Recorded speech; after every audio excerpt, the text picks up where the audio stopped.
Senhor Marcos Renato, senhor Marcos Renato, então mais uma vez muito boa tarde. Seu nome completo qual é? Marcos Renato de Souza da Silveira. O senhor era casado, né, pelo menos em união estável com a vítima, né? O senhor tem filhos? Negativo. Não tem filhos. O senhor estudou até qual série na escola? Eu formei em análise e desenvolvimento de sistemas. Certo. O senhor tem passagens pela polícia? Eu tenho uma Maria da Penha com a ex-esposa minha, mas eu nunca peguei cadeia, não. A gente fez um acordo. Certo. Com a ex-esposa, é isso? Com a ex-esposa, é isso. Certo. Qual que é o nome dela? Rosilene. Certo. Qual que era o fato lá? Não entendi. Qual que era o fato que o senhor estava sendo acusado? A gente no dia teve uma discussão, os vizinhos ouviram a discussão alta e chamaram a polícia. Houve um desentendimento com a polícia e eu acabei sendo detido. E aí foi colocada a Maria da Penha uma medida protetiva que depois a Rosilene tirou e a gente ainda voltou a conversar, ficou tudo numa boa, tudo bem. Tá certo. O senhor estava trabalhando em que antes de ser preso? Eu sou autônomo, eu trabalho com informática e também sou artesão. Tá certo. E tomo conta da minha mãe, que é uma idosa de 76 anos. Tá certo. Então, a partir de agora, eu vou perguntar sobre os fatos. Em relação aos fatos, o senhor conhece o inteiro teor da acusação. O senhor também sabe do seu direito constitucional ao silêncio. O senhor não precisa responder as perguntas que forem feitas aqui.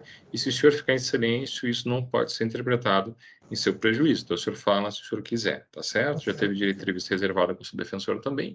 Então, eu passo a perguntar sobre os fatos, certo? O senhor gostaria de contar o que aconteceu nesse dia dos fatos? O senhor teve algum desentendimento em relação à vítima, a senhora Elaine? O que aconteceu? O senhor pode contar para a gente?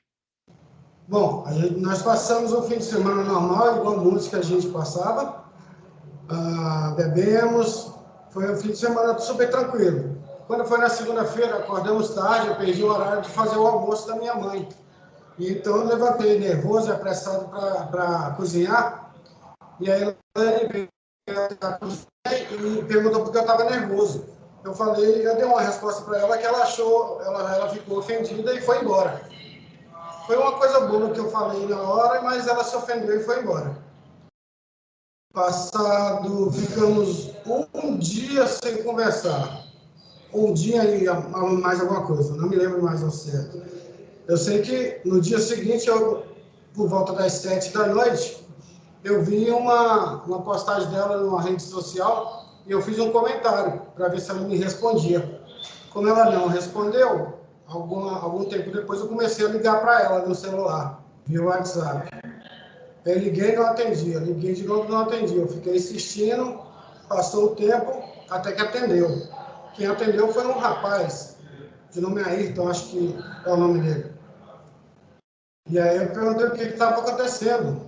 Ele disse que queria que alguém fosse buscar a Elaine. Eu falei, mas o que aconteceu? Ele falou que ela estava bêbada e não estava conseguindo se levantar. Eu falei, deixa eu falar com ela. Ele disse que ela estava deitada inconsciente. Aí eu pedi para fazer uma chamada de vídeo, ele aceitou, nós conectamos no vídeo, e ele mostrou, a Elaine estava coberta, deitada coberta, até a cabeça, fora o rosto estava para fora. Aí eu tentei falar com ela, ela não respondeu, e eu perguntei o que estava acontecendo. Ele disse que eles tinham saído a um jantar, e ela tinha bebido demais e ficou naquela forma, e queria que alguém fosse buscá-la. Eu disse que eu não ia buscá-la, que se ele tivesse saído com ela, ele era o responsável, ele deveria levá-la embora ou mandá-la de Uber para casa. Ele disse que não ia porque ela estava alcoolizada e não tinha condições, que ela ia dormir lá. Eu falei, tudo bem, ela pode dormir aí, mas você pelo menos tem a decência de falar a família dela. Avisa o pai dela, que o pai dela pode até buscar ela. E aí desliguei. Quando foi um tempo depois, eu ainda liguei novamente e conversei com ele, perguntando se ele já tinha feito isso, se ele tinha mandado ela embora e tudo mais. Ele disse que não tinha entrado em contato com a mãe dela porque não sabia destravar o telefone. Eu falei que era só encostar a digital dela que destravava.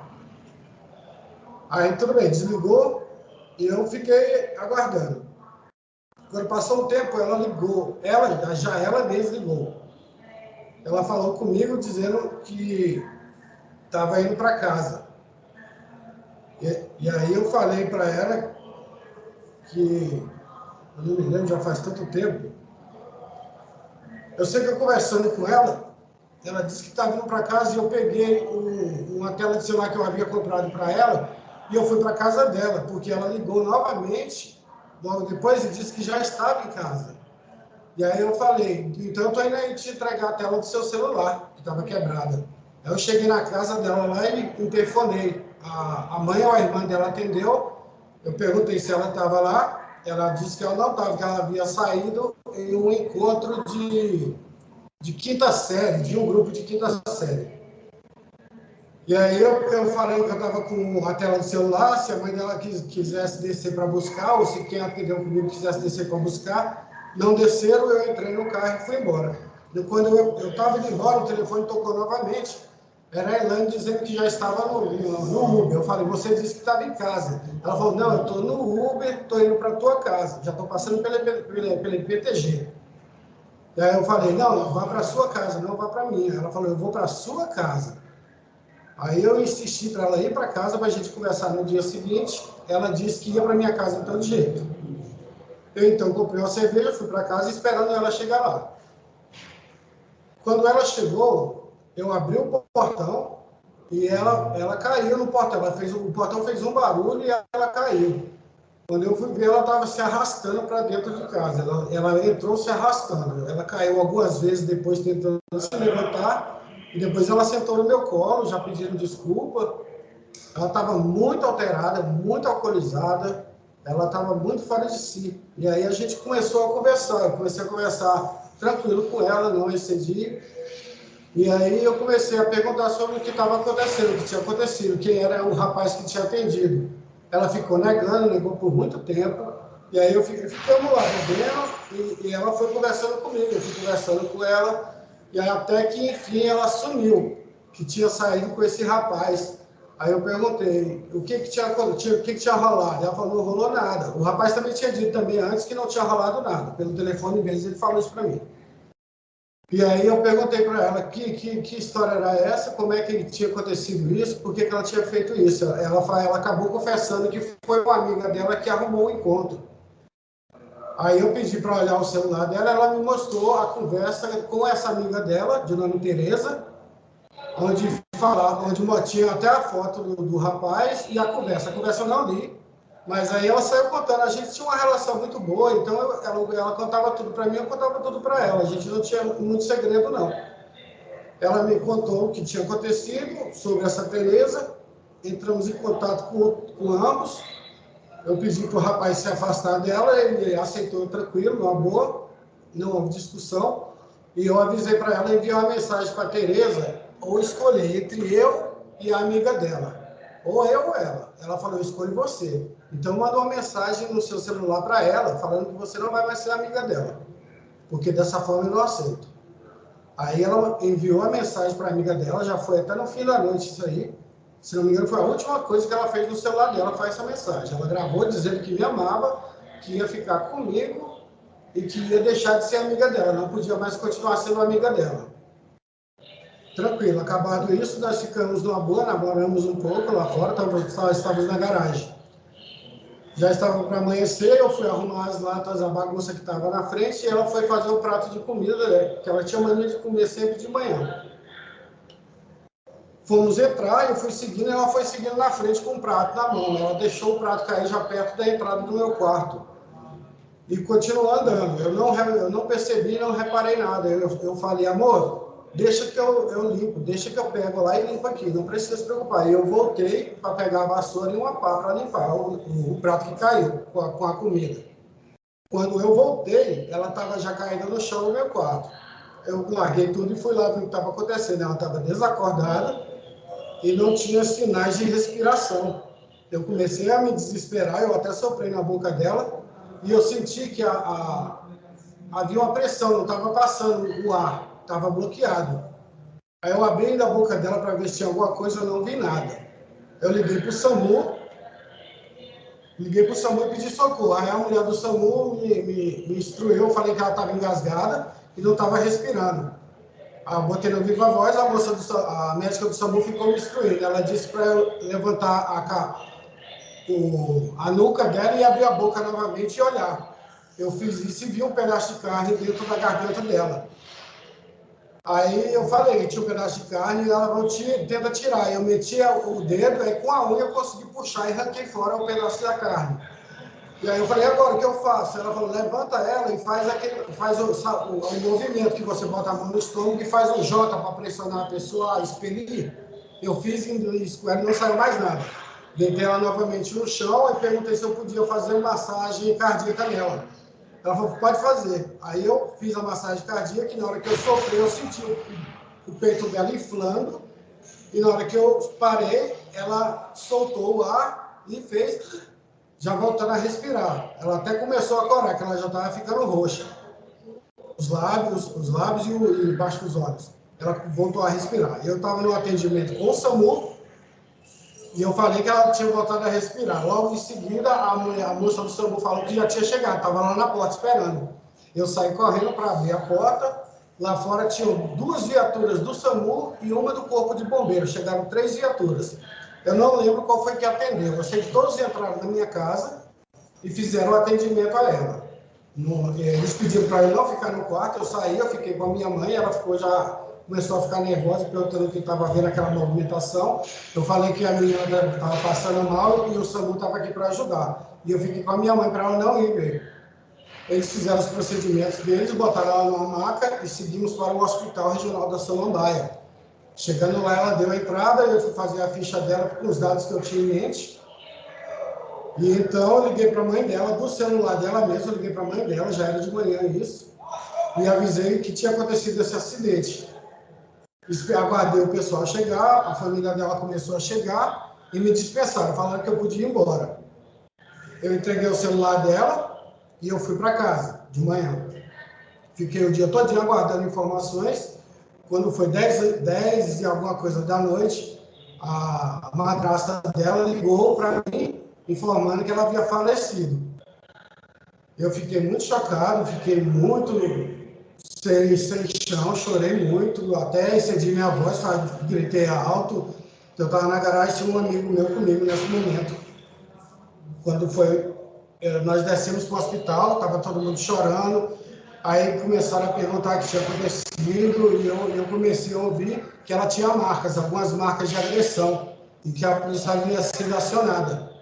Eu não sabia dessas marcas, eu não tinha visto nada nela. Ela também não se queixou de nada, não me informou nada. Então, a família me mandou embora para casa e aguardar. Porque eu queria ir na delegacia já, e a família dela falou que eu podia ir para casa. Queria até me levar. Eu falei, não, eu estou com um amigo meu no carro, eu vou embora. Aí voltei para casa e fiquei aguardando. Quando foi meia-noite, alguma coisa, chegaram 2 policiais civis lá, eu atendi eles, deixei entrar em casa, eles olharam, eu mostrei a casa, mostrei o local onde havia acontecido tudo. Eles olharam e bateram algumas fotos. Eu retirei até o lixo, que estava um pedaço de carne, recolhi, botei num saco plástico, entreguei para eles. Entreguei também algumas roupas dela que eu achei lá. E ficamos aguardando a perícia. A perícia não veio, eles me levaram para a delegacia para dar depoimento. Passado o depoimento, eu fui para casa, já era de madrugada. Aí no dia seguinte, eu tentei entrar em contato com a mãe dela atendeu e eu fui lá na casa dela. Eu estava chorando muito, a mãe dela deixou eu entrar, ficou me consolando, falou até que ela era doente, tentou me consolar. E aí, eu queria saber do velório, eu estava muito querendo ir no velório, eu amava ela, eu queria muito estar junto dela, chorando, desesperado. Ela falou que eu podia ir, ficava quietinho no canto. Eu falei, mas e essa conversa de que eu agredi? Eu estou com medo de acontecer alguma represália comigo lá. Ela, não, você pode ir, vai ficar tranquilo com a gente lá sentado. Tranquilo, eu fui para minha casa. Lá da minha casa, eu ainda liguei de volta para a mãe dela e ela não estava atendendo mais, nem ela nem a irmã. Não atendeu, liguei várias vezes, não atendeu mais. Aí eu fui para o interfone, voltei lá na casa dela, fui para o interfone e interfonei. Aí a gente começou a discutir, elas não queriam mais falar comigo, não queriam mais que eu fosse no velório. Eu cometi o erro de invadir o condomínio, Eu não devia ter feito isso, sou muito arrependido, peço desculpa à família, se um dia eles puderem me perdoar quanto a isso. Eu subi as escadas, fui até o apartamento, eu disse que era o síndico, ela abriu a porta e na hora que me viu gritar e fechar a porta. Eu não fiz nada, eu só desci e fui embora, fui para casa. Chegando em casa, a doutora já tinha passado, já que passou um tempo, ela me informou que eu estava com a medida protetiva, que eles tinham colocado em mim para não ir no velório. Meu irmão ficou muito chateado comigo, brigou muito comigo, só que eu estava muito desesperado, eu estava sem saber o que fazer, e eu fiz essa besteira. Quando foi no outro dia, no dia que seria, creio eu, o velório dela, a polícia me levou para pegar meu primeiro depoimento, que foi um depoimento gravado. E foi isso. Até onde a história ocorreu foi isso. Depois de 3 meses, houve troca de comando na delegacia, e o delegado que entrou, assumindo o cargo, pegou e já me mandou a prisão preventiva, a prisão temporária. Fiquei aguardando 2 meses na DPE, as investigações. No final do segundo mês, ele enviou a preventiva dizendo que tinha testemunha para me acusar. E é disso que eu estou sabendo até agora. O resto já foi feito aqui com vocês na audiência. Certo. O senhor fala assim, uma coisa que não ficou muito clara para mim, é o seguinte: o senhor disse que ela entrou se arrastando e caindo no portão, e depois o senhor fala uma conversa muito minuciosa com ela, dizendo que ela estava fazendo várias coisas, explicando bem pontualmente. Sim. Isso que não ficou muito claro, assim, porque ela está se arrastando, quase inconsciente, Sim. depois Certo. ela fala com o senhor, né, de uma forma muito clara, assim, isso que não ficou muito bem explicado para mim. Ela estava muito alterada, ela estava falando muito embolada, eu tive que ter paciência para conversar com ela. Ela demorou, ela veio se arrastando depois que caiu no portão e ela levantou de frente à cadeira onde eu estava. Ela caiu algumas vezes e levantou de novo. Eu não levantei porque eu estava olhando a cena. Eu estava decepcionado com a cena. Então eu aguardei o que ela ia fazer. Ela O senhor fez uso de drogas nesse dia? Negativo. Não. Nesse dia, ela fez uso de drogas depois que entrou na sua residência? Não houve consumo de drogas. Tinha drogas em cima da mesa, papelotes, pó? Negativo. Não. O senhor fazia uso de drogas? Faço. De quais drogas? Álcool, cigarro e cocaína. Cocaína, certo. E nesse dia o senhor fez uso ou não? Só de álcool. Não tinha droga em cima da sua mesa, não tinha droga, pó, cocaína em cima da mesa lá. Não tinha benefício, porque era meio de semana, eu não costumo consumir essas coisas no meio de semana. Certo. Bem, eu não tenho mais perguntas pelo Ministério Público, doutor Tiago. Sim, senhor Marcos, Sim? o senhor disse que fez que quando o senhor percebeu que a Elaine tinha caído, estava no chão com dificuldade de respirar, o senhor falou o senhor falou que ligou para o socorro e que eles te instruíram a levantar o queixo dela e olhar dentro da boca para ver se tinha alguma coisa. Nessa hora, o senhor viu o senhor disse que viu o pedaço de carne, o senhor conseguia enxergar o pedaço de carne? Estava na boca ou estava na garganta dela, mais profundo? Estava na garganta, bloqueando a passagem de ar dela, deu para ver nitidamente. Da segunda vez que eu levantei a cabeça dela, né, segurando pelo pescoço, né, atrás da nuca, aí deu para ver nitidamente a carne. Tá. E o senhor tirou essa carne e jogou ela onde? Joguei ela no canto do chão mesmo, na parede, no canto da parede. Do lado onde ela estava caída?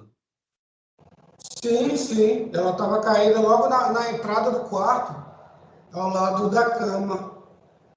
E o senhor mostrou para os médicos que o pessoal do SAMU, do Corpo de Bombeiros lá, esse pedaço de carne? O senhor falou, olha, foi isso aí que eu tirei da garganta dela. Eu creio que mostrei sim, mas eles não deixaram ficar lá dentro porque eles fizeram um procedimento. Acho que fizeram a intubação nela, não tenho certeza. Eu estava muito nervoso, mas eu acho que eu cheguei a mostrar sim. Eles te perguntaram o que aconteceu com ela, onde que estava esse pedaço de carne? Perguntaram. Perguntaram se ela, que ela tinha comida. Eu tava a comida lá ainda. Eu acho que ainda estava comida. E eles perguntaram se ela tinha engasgado. Eu falei, o atendimento já ficou claro isso, né? Tem a ligação para provar. Então, acho que correu muito rápido. A ideia de puxar a carne da garganta dela foi sua ou foi uma orientação que o senhor recebeu pelo telefone? Foi uma orientação.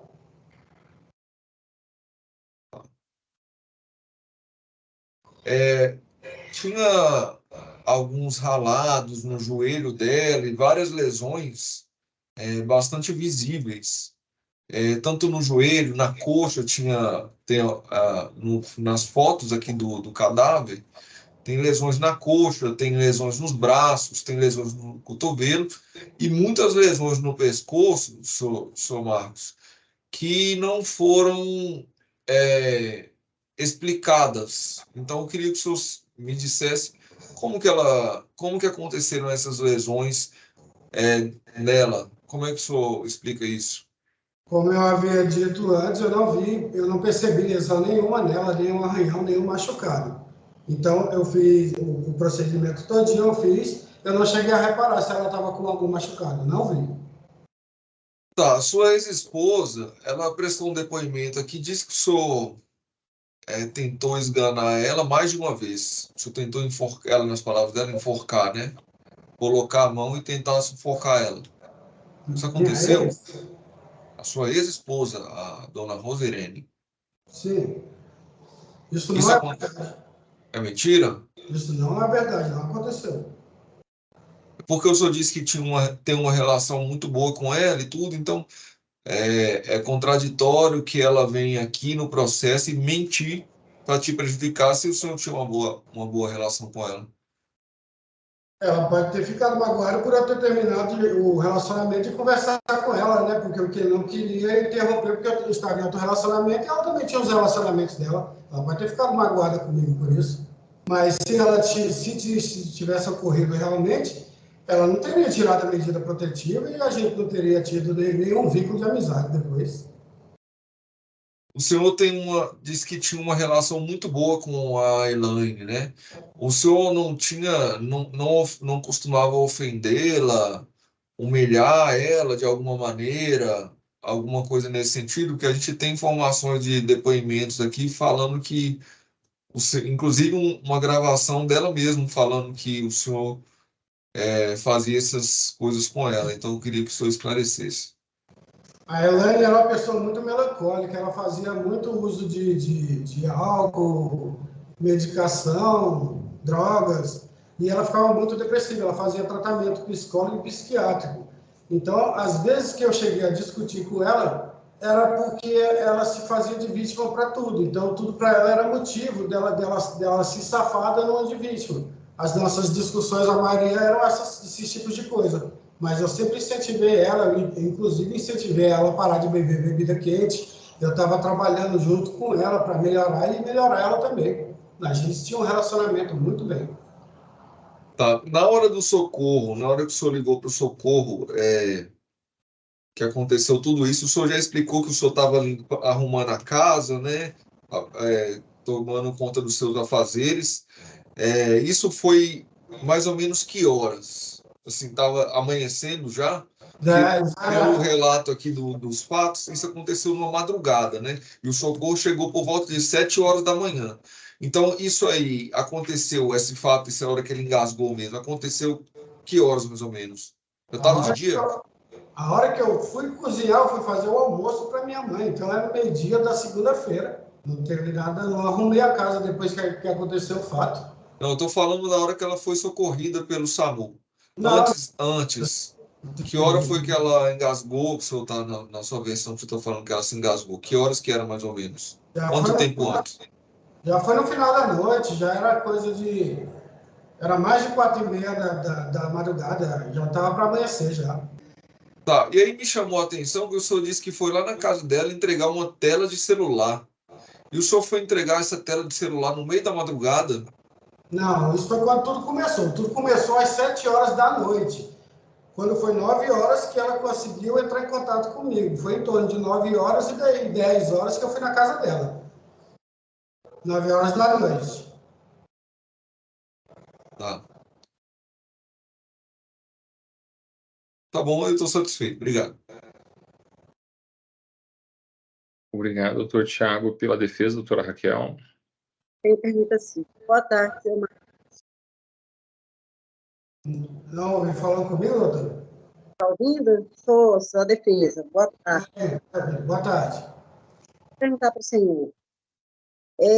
No dia que a polícia esteve na casa do senhor, o senhor se recorda se eles comeram restos de alimentos? O senhor já falou das coisas, mas o senhor se recorda de restos de alimentos, prato quebrado, de algum saco dela? Tinha sim, eu recolhi os cacos. Até quando os primeiros policiais entraram na minha casa, eles viram os cacos de prato dentro de um saco de lixo que estava na garagem da minha casa. Lá dentro também tinha os pedaços de carne que eu recolhi e coloquei em um outro saco para os policiais levarem à delegacia. E o calçado dela, levar? Tinha um calçado dela que eu achei lá no quarto lá. Eu acho que eu entreguei o pai, não me lembro direito, mas um estava tava quebrado no calcanhar, no salto. Estava quebrado. E esse calçado era o que ela usava no dia que chegou na casa do senhor? Sim. E a polícia levou esse calçado, está quebrado? Se estava quebrado o calçado? Não, a polícia levou esse calçado. Levou. Tá. Outra pergunta. A senhora Elaine, vocês namoravam ou ela morava com o senhor? Ela não tinha um relacionamento muito bom com a família dela. Ela estava separada, disputando a guarda do filho.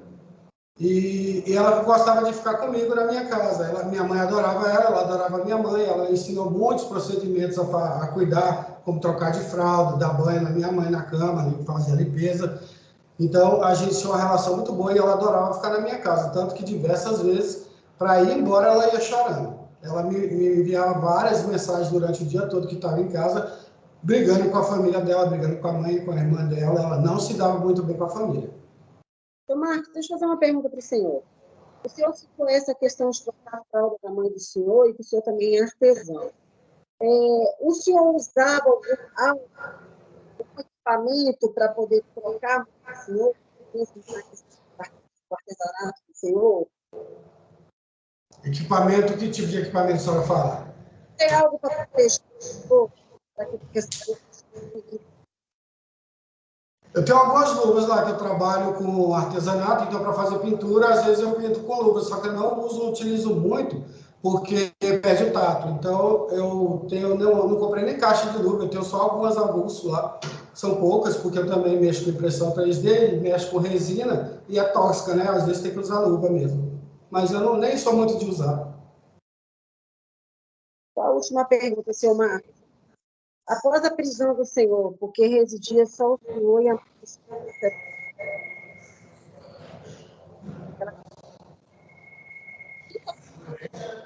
Não. Desculpa, está cortando. Doutora, pode repetir? está cuidando da mãe do senhor? Há quanto tempo? Quem está cuidando da mãe do senhor? Pois é, eu tenho ficado muito preocupado, muito triste, perdi muito peso, porque desde que eu fui trancado, eu estou passando, desculpe a palavra, esse inferno na minha vida. Eu não tive um luto para ela, eu estou envergonhando a minha família, minha vida foi passada, divulgada nas redes sociais como se eu fosse um monstro. Eu não sou criminoso, minha mãe está sendo cuidada por uma prima, está vivendo de casa em casa, meu irmão vai buscá-la, vai ficar com ele, mas ele não pode tomar conta o tempo todo. Quem tomava conta da minha mãe era eu. Eu cozinhava, limpava a casa, tomava conta dela. Ela tomava banho sozinha, mas eu lavava a roupa dela e fazia companhia. Então, tudo que eu fazia lá em casa. Até quando eu ia fazer meus lazeres de beber, eu bebia em casa para tomar conta dela, porque ela tinha os horários de medicação, almoço e janta que eu tinha que seguir, porque ela já é uma idosa de uma certa idade avançada. Tomar, o senhor tem algo a mais que o senhor gostaria de acrescentar em sua defesa? Se eu pudesse ter um pouco da palavra do senhor Meretíssimo, eu gostaria de falar.